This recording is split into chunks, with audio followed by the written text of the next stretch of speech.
ऐसा बहुत कम होता है कि चुनावों में आधे से ज़्यादा छोटे बड़े राजनीतिक दल अपने को अलग कर लें। पार्टी छोटी हो या बड़ी हो, चुनाव सबके लिए कुंभ का मेला, चुनाव सबके लिए अवसर। कुछ रैली हो, कुछ रेला हो, कुछ मेला हो, कुछ तमाशा हो, तो पार्टी में जीवंतता रहती है। और जब बड़ा चुनाव हो, जिसकी गूंज बड़ी हो, जिसका इको बड़ा हो, जिसे मैनपुरी का चुनाव या रामपुर का चुनाव या खतौली का बायल का चुनाव, तब पार्टियों की रुचि और बढ़ जाती है। क्योंकि जितना बड़ा मेला उतनी बड़ी चर्चा। तो हर पार्टी चाहती है इस बड़े मेले में हम भी अपना स्टॉल लगाएं।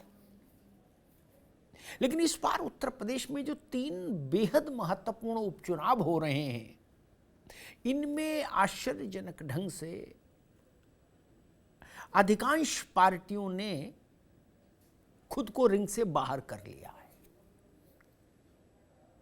सबके कारण अलग अलग बताने वाले, अब अंदर का कारण क्या है ये तो नेता जाने, लेकिन बताने वाले कारण सबके अलग अलग, जिन पर जनता यकीन नहीं करती। हाथी वाले भी नहीं, हाथ वाले भी नहीं। हैदराबाद वाले ओवैसी साहब जो दुनिया भर में चुनाव लड़ने के लिए प्रसिद्ध हैं, वो भी कह गए कि ना ना इस बार तीनों में नहीं लड़ेंगे, यूपी में खाली छोड़ेंगे। क्यों?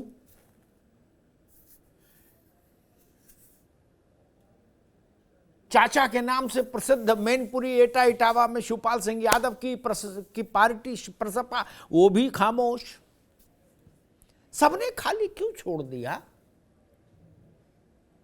क्या सारे दल इस बात की प्रतीक्षा में हैं कि एक बार और बीजेपी और समाजवादी पार्टी की फाइट हो जाए, 2 विंडो फाइट, एक बार जरा जोर आजमाइश हो जाए, और ऐसी स्थिति में जोर आजमाइश हो, रिंग में उतरे ये दोनों पहलवान, के बाद में परिणाम आए तो किसी को बहाना बनाने के लिए कोई गुंजाइश नहीं बचे। या दूसरे शब्दों में कहिए, किसी को भागने के लिए पतली गली ना मिले। सारी गलियां जो पतली हैं वो बंद कर दो।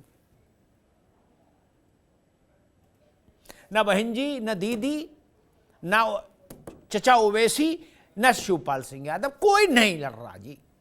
सिर्फ सपा और भाजपा। खतौली में सपा गठबंधन। अब तो सीधी लड़ाई, बहुकोणीय राजनीति के प्रदेश उत्तर प्रदेश में द्विपक्षीय लड़ाई है ना अद्भुत, है ना अद्भुत। और वो भी मैनपुरी जैसे महत्वपूर्ण चुनाव में, रामपुर जैसे महत्वपूर्ण चुनाव में।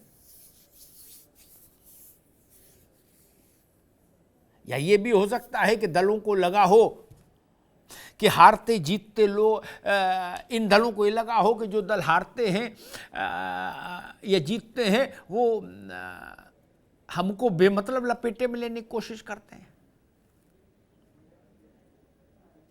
जीत जाए तो क्रेडिट नहीं, हार जाए तो ठीकरा फोड़ है। भाई गोरखपुर और Phulpur by election Samajwadi party जीती थी, वो बीएसपी के कारण जीती, ऐसा बीएसपी कहती, लेकिन समाजवादी पार्टी ने ऐसा नहीं कहा। लेकिन जब हारी समाजवादी पार्टी तो उसने एक लिखित पलट में ट्वीट ठोक दिया कि 2014 से 2022 तक हम जो लगातार हार रहे हैं चुनावों में, वो उसका कारण है बसपा। आजमगढ़ के बाई इलेक्शन में समाजवादी पार्टी हारी तो उसने कहा हम इसलिए हारे क्योंकि गुड्डू जमाली चुनाव लड़ रहे थे बसपा से।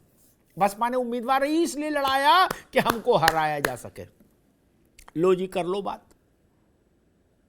रामपुर में आजम खान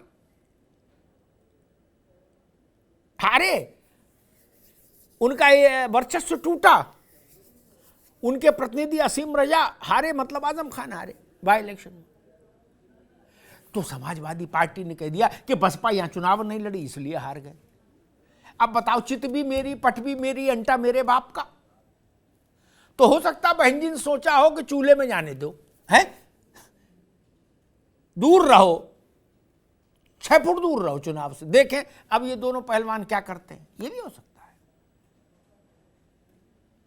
कांग्रेस 2% ही सही वोट तो है, वो 2% कहां जाएगा। ओवैसी का 10,000 वोट सही, कहीं 15,000 सही, वो भी तो खाली हुआ। और मैनपुरी को समझने वाले जानते होंगे कि कुछ चुनावों में, मैनपुरी लोकसभा क्षेत्र के कुछ चुनावों में तो बसपा दूसरे स्थान पर रही, भाजपा तीसरे पर रही। इसलिए मैनपुरी में बसपा के पास दाल दलिया ठीक है, एक साइजेबल वोट बैंक है उसके पास। उसके बाद भी वो अलग। अब बहाने का समय चला गया, सीधी लड़ाई होगी, जय भी आपकी पराजय भी आपकी, न दाएं को दोष दे सकते न बाएं को दोष दे सकते। इसलिए मुझे ये चुनाव अब अच्छा लग रहा है। बहानेबाजी वाला चुनाव ठीक नहीं होता ना।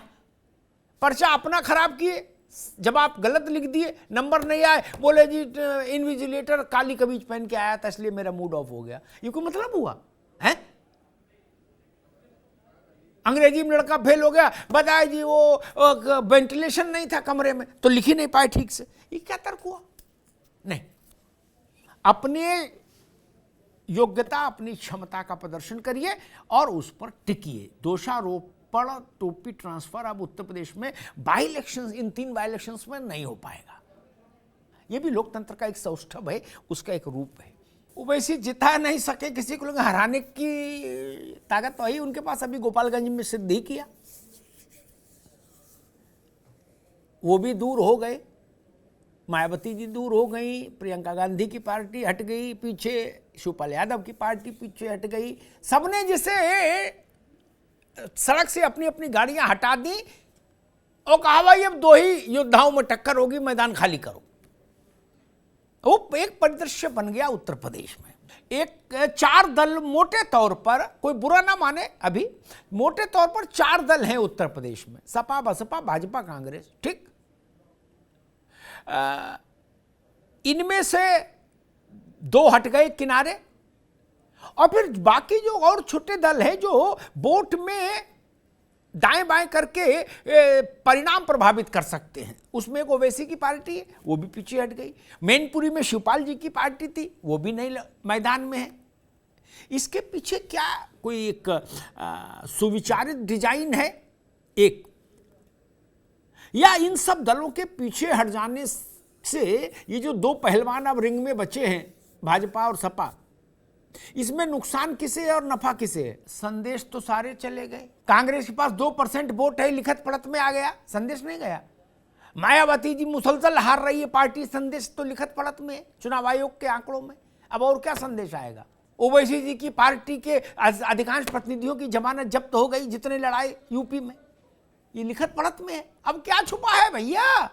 ना ना ना ना, अब तो सब खुला है। इसीलिए मैं विषय लेके आया कि इसके पीछे जरा कुरेद हूं कि मसला क्या है। दिगंबरी मुद्रा तो पहले से ही है, सब कुछ खुला है, बचा क्या है? फिर इसके पीछे क्या है वो जरा डिकोड करने की कोशिश करूंगा। बहन जी ने आजमगढ़ में गुड्डू जमाली लड़ाए, लेकिन इस बार कह दिया भाई हम 3 सीटों से दूर रहेंगे, हमसे कोई लेना देना नहीं।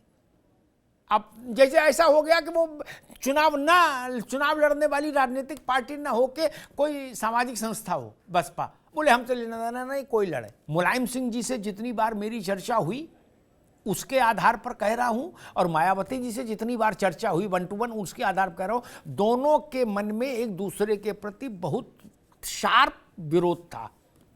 मैं बहुत संसदीय शब्द का इस्तेमाल कर रहा हूं, विरोध। एग्जैक्टली ये मैं गूगल वाली बात नहीं बता रहा। हम और नेताजी बैठे तब जो सुना वो अब वो कोट नहीं कर सकता है, वो विश्वास भंग हो जाएगा। या मायावती जी और हम बैठे तब जो चर्चा आई, इसलिए बाकी वो अभी 19 में गई थी मुलायम सिंह जी के लिए प्रचार करने। बहन जी मंच पर एक दूसरे से मिले थे, नमस्कार हुआ था, मुलायम सिंह जी का हाथ भी उन्होंने उठवाया, लेकिन वो विशुद्ध राजनीति थी। मन में दोनों के बीच में ऐसा ही था। आजमगढ़ में अलग अलग लड़े, ठीक, तो भी हारे। रामपुर लोकसभा बाई इलेक्शन में वैसे ही लड़े जैसे मैनपुरी में भूमिका बनाई है। क्या तो भी हारे? क्या वहां ना बहन जी लड़ी ना कांग्रेस लड़ी, समाजवादी और भाजपा सीधी लड़ाई हुई, वहां भी हारे। तो तीसरी तो कोई संभावना न त्रिपाठी जी। लेकिन हां, सब आ जाओ एक ही नाव पर बैठो हैं। जब पहली बार बहुजन समाज पार्टी और काशीराम जी का, अरे बीएसपी और बीजेपी का मेल मिलाप हुआ, उससे पहले right from Kalyan Singh to Vajpayee ji, Harish ji बैठे हैं, इनको याद होगा, धुआंधार कह रहे थे कि विपक्ष में बैठ जाएंगे, बसपा से क्या लेना देना, हमारा कुछ नहीं। क्या मैं आज अखबार में था, मैंने खबर लिख दी कि बसपा और भाजपा मिलकर सरकार बनाएंगे। अटल जी ने मुझे फोन किया, कहा भगवान जी कहां से आ गई खबर चंडू खाने की? तो मैंने ठीक है, मैं छोड़ दो चंडू खाने की, पंडित जी फिर क्या है क्या? क्योंकि हमको पता लग गया था कि जयंत मल्होत्रा अटल बिहारी वाजपेयी से मिल आए और सारा स्ट्रेटेजी फाइनल हो गई, सरकार बननी है। और दूसरे तीसरे दिन जाके गवर्नर के यहां चिट्ठी दे आए। भैया है ना त्रिपाठी जी? तो ये सियासत है इसमें। और ये बात भाई मेरे गले नहीं उतरती कि अंग्रेजी का पर्चा इसलिए नहीं दे रहे क्योंकि पहले इतिहास का पर्चा देना है। राजनीति है, इसमें तो सारे पर्चे देने पड़ते हैं। ऐसा तो नहीं कि नागालैंड में चुनाव हो रहा है इसलिए उत्तर प्रदेश में नहीं लड़ेंगे। अरे तेलंगाना में अभी चुनाव लड़े, जब यही सब व्यस्तताएं थी, काय को लड़े थे? उड़ीसा में क्यों लड़े? अभी लड़े उड़ीसा में बाई इलेक्शन।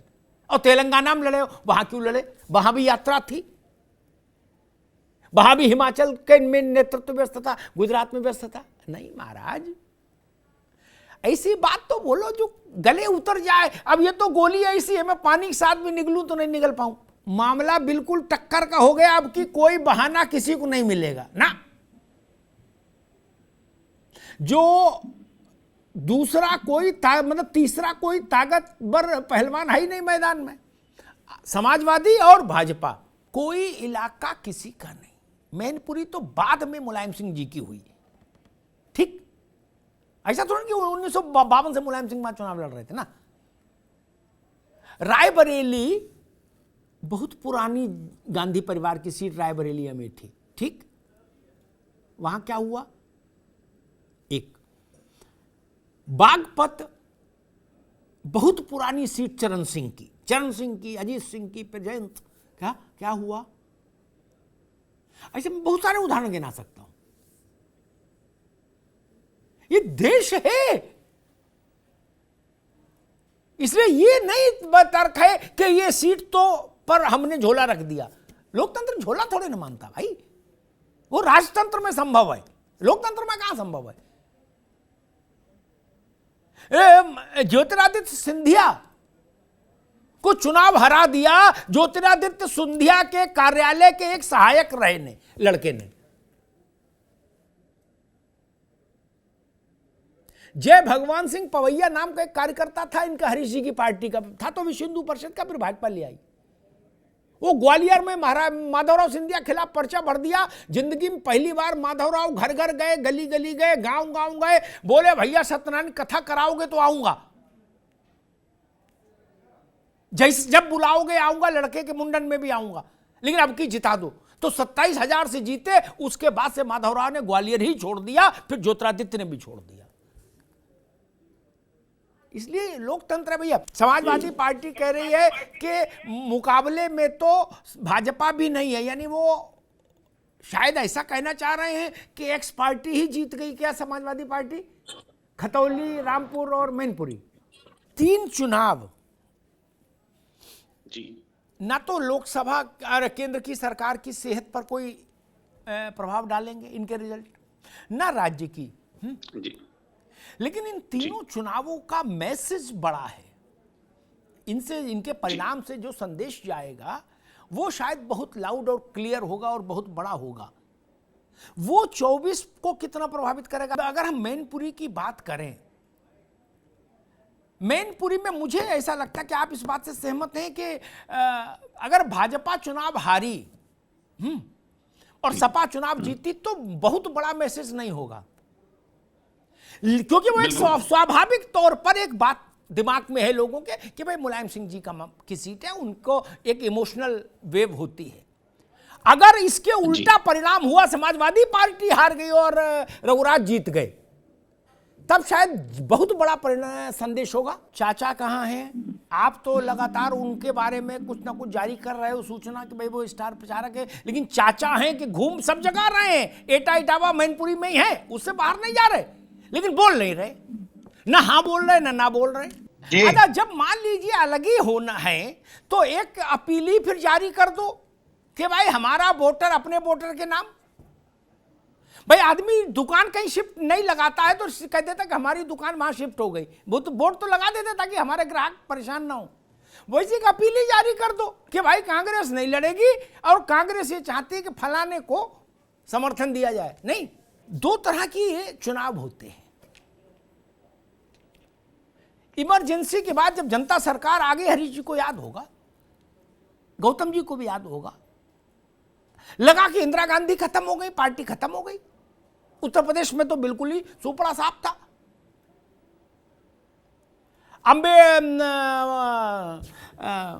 आजमगढ़ से कांग्रेस को सलाह दी गई, जैसे अभी राहुल गांधी को सलाह देते हैं त्रिपाठी जी के पार्टी के लोग कि ना ना दादा कहीं मत लड़ो, चुप्पे चाप चलते रहो। बोले चुनाव नहीं लड़ना, चलते रहेंगे अपन, तो वो मान लेते हैं। इंदिरा जी से भी कहा कि चुप बैठो, चुनाव नहीं लड़ो। इंदिरा जी तो इंदिरा जी, एक दिन उनको अचानक से कहा कि मोहसिना किदवई बुलाओ। बोले मोहसिना तुमको चुनाव लड़वा देंगे। मोहसिना किदवई बाराबंकी की आजमगढ़ से लड़ा दिया चुनाव, वक्त की बलिहारी जीत के आ गई मोहसिना जी। उस चुनाव ने देश की राजनीति को बड़ा मैसेज दिया, सरकार की सेहत पर तुरंत फर्क नहीं पड़ा।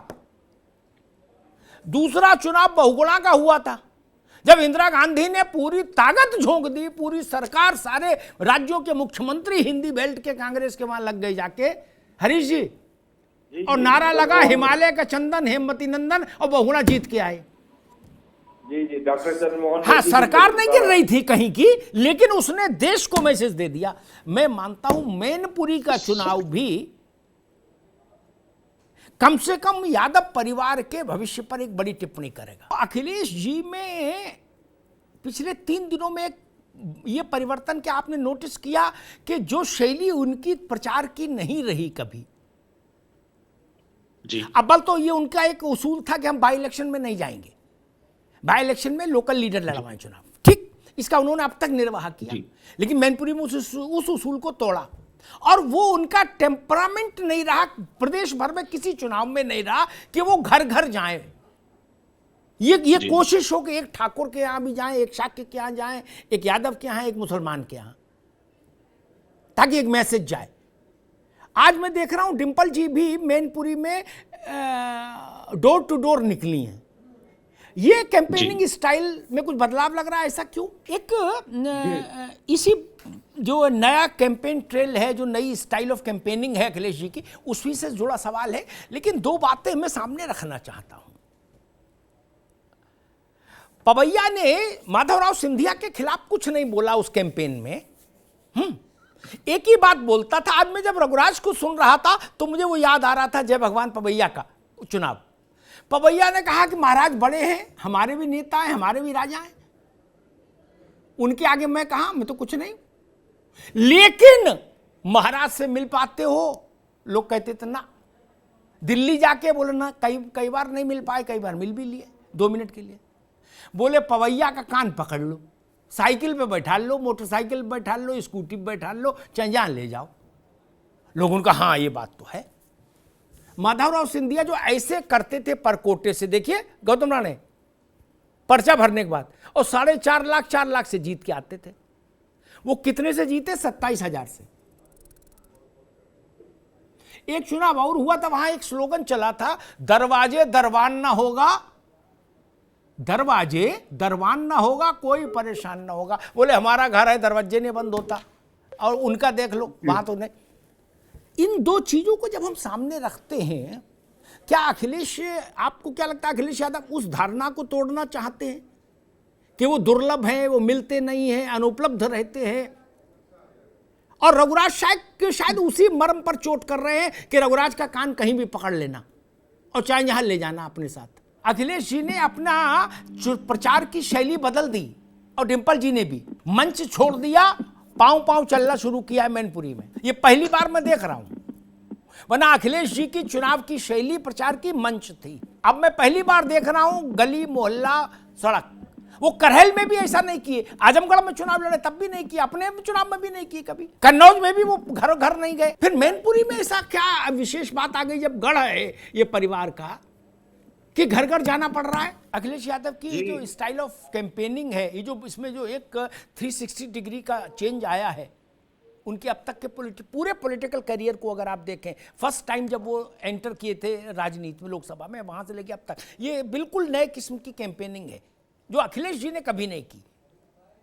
गली में जाना, पैदल जाना, डिंपल जी जा रही हैं कुंडी खटखटा के, चाचा हैं हाँ अब क्या दो तरह की बातें वोटर के मन में चल रही होंगी। एक तो ये कि धन्य भाग्य हमारे, एक ये भी भाव रहता है। भारत का वोटर बड़ा वो है, वो बड़े नेताओं को देख के बड़ा गदगदायमान हो जाता है ना, और उनको कहीं छू छा के देख ले तो फिर तो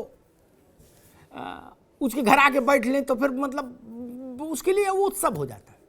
एक तो ये कि धन्यवाद हमारे, एक दूसरा भाव ये भी आता है गुरु चुनाव है, चुनाव बाद नहीं घुस पाओगे घर इनके मिलने के लिए। दो बातें एक साथ ट्रेवल करती हैं जी। आपका अनुभव क्या कहता है, कौन सी बात ज्यादा भारी पड़ेगी? धन्य भाग्य हमारे वाली बात भारी पड़ेगी तो सपा को लाभ है, और अगर लोगों के मन में आया कि नहीं ये केवल चुनावी मामला है, चुनाव के बाद फिर वही कि टेलीफोन करते रहो, मुलाकात संभव है कि नहीं है, तो फिर मामला सपा के खिलाफ जाएगा। पब्लिक सारी बात मान लेती है, लेकिन उसको अपनी रोजमर्रा की समस्याओं का निदान चाहिए कि नहीं चाहिए। ये लोकतंत्र, ये धर्मनिरपेक्षता, ये मानवतावाद, ये समाजवाद, ये पूंजीवाद, ये एकात्म मानववाद, ये राष्ट्रवाद, ये कट्टर राष्ट्रवाद, सब बातें ठीक है, बहुजन सर्वजन सब ठीक है। लड़का को पुलिस पकड़ ले गई, वो छुटवाना है कि नहीं? ये बहुजन हिताय सर्वजन होता है, सुखाए का नारा लगाएंगे छत पकड़ होकर। बताओ भैया, अपने गांव तक सड़क बनवानी है कि नहीं? राशन की दुकान अपने पड़ोस में खुलवानी है कि नहीं? इनका निस्तारण कहां से होगा? मैनपुरी मतलब भारत के, इंडिया नहीं, मैनपुरी भारत है, भारत के 90% लोगों, क्या बल्कि 95% का हरीश जी का किसी बात से लेने देना नहीं। वो अपने जीवन के संघर्ष में इतना जूझ रहे हैं। राशन कार्ड बन जाए, विधवा पेंशन का जो उपाय है वो हो जाए, वृद्धावस्था पेंशन मिल जाए। उनको क्या मतलब राहुल गांधी कहां से यात्रा निकाल रहे हैं और अखिलेश जी कहां से निकालेंगे, ममता जी ने क्या भाषण दिया? ये हम लोगों के लिए चकल्लस का विषय है कि मायावती जी ने ये कहा। जो दिन भर रिक्शा चला रहा है उसकी सेहत में क्या फर्क, मायावती ने क्या कहा? तात्कालिक मदद कोई कर सकता है तो फिर वो उसके लिए महत्वपूर्ण हो सकता है। एक जो मुझे समझ में आता, गौतम जी गलत तो नहीं कह रहा? बिल्कुल सही। हाँ, बाकी बातें तो वो टीवी के विमर्श की हैं और प्रेस कॉन्फ्रेंस की हैं। क्या कि लोहिया जी ने ये कहा था, बाबा साहब ने ये कहा था, दीनदयाल जी उस वक्त ये बोले थे, और जवाहरलाल नेहरू ने ये कहा, और गांधी जी ने ये चिट्ठी लिखी उनको। इन बातों क्या मतलब है बताओ? ननकू कह रहा है कि भैया हमारे लड़के के एडमिशन करा दो सरकारी स्कूल में, और हम उससे कह रहे कि बाबा साहब ने क्या कहा ये देखिए। वो आप बात सुनेगा मेरी? नहीं ना। वो ताकत। फिर बात आती है कि मुलायम सिंह जी कैसे, हर वक्त तो मुलायम सिंह सत्ता में नहीं रहे उत्तर प्रदेश में, लेकिन वो इसलिए प्रभावी रहते थे, इस तरह का इंस्ट्रूमेंट उनके हाथ में हमेशा रहता था कि उनके सभी दलों के जो भी सरकार में उत्तर प्रदेश में रहे, उनका उतना वर्किंग रिलेशन सबके साथ था, तो उनके इलाके भर की समस्याओं के लिए उनका टेलीफोन बहुत था। क्या आज वो स्थिति है? मेरा उत्तर है नहीं। और कितने शाक्य, कितने यादव, कितने और ये सब गुणागणित जो लोग कॉपी पे करते हैं, इनसे बड़ा मुद्दा ये है जो मैं बोल रहा हूं। केबी त्रिपाठी जी के लिए हो सकता है राहुल जी की यात्रा बड़ी हो, लेकिन जिसको वृद्धावस्था पेंशन मिलनी चाहिए फार्म नहीं उसका एक्सेप्ट हो रहा है, उसके लिए तो वो आदमी देवता है जो ले जाके उसका फार्म भरवा देगा। त्रिपाठी जी, राहुल गांधी फोटो गले में टांग क्या करेगा बताओ? आदमी अपने बाप की फोटो नहीं टांग के चल रहा, दूसरे की छोड़ो भैया, ये तो समझना पड़ेगा ना। हम लोग तो यहां अच्छी अच्छी बहसें कर सकते हैं, और जब देश के लोगों से मन भर जाए तो माओ से तुंग से लेके और तमाम विदेशी विचारकों तक चले जाए हम लोग, सुकरात अरस्तु तक, क्या दिक्कत है? लेकिन खिमसेपुर का आदमी जाने अरस्तु को, वो कह रहा भैया रास्ता बनवा देते तो ये है कि बरसात में सुविधा हो जाती। अब रास्ता कौन बनवाएगा? या तो उमाशंकर पांडे जी, अरे उमाशंकर सिंह जैसा मामला हो जाए, रसड़ा वाले, राणे जी जानते हैं, कोई पार्टी कोई सरकार नहीं 5 साल में अपने क्षेत्र की, अपने विधानसभा क्षेत्र के दुख सुख की जिम्मेदारी अपनी जेब से पूरी कर देते हैं। गलत तो नहीं कह राणा जी? तो जीतते हैं। वो विषय महत्वपूर्ण। और दूसरी बात मैं एक ये कहूंगा कि गुड़ न दे गुड़ जैसी बात करे, ये मेरा अनुभव है। आप बड़े तब, आप रुतबेबाज तभी मंजूर जब सरकार में हो। क्या सुशील जी, आगे के आपके अध्ययन में बात काम आएगी। आपकी रंगबाजी जनता तभी झेलेगी जब आप सरकार में हो, तो झेल लेगी थोड़ी रंगबाजी भी, जानती भैया सरकार में है, अब इनकी चिरौरी तो करनी पड़ेगी। क्या अगर आप सरकार में नहीं हैं तो रंगबाजी नॉट अलाउड, ये जान लीजिए जनता के दिल में।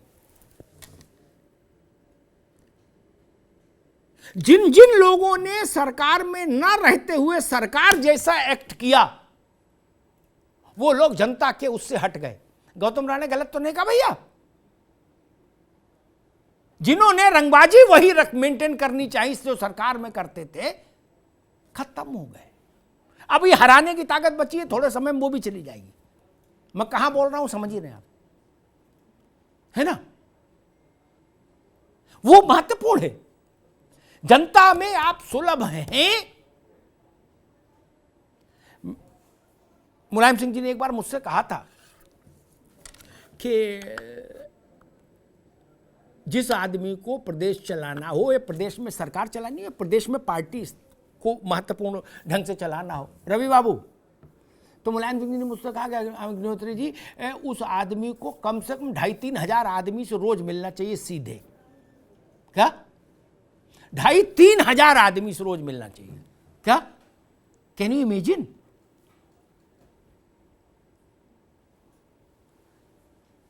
क्या करते हैं लोग?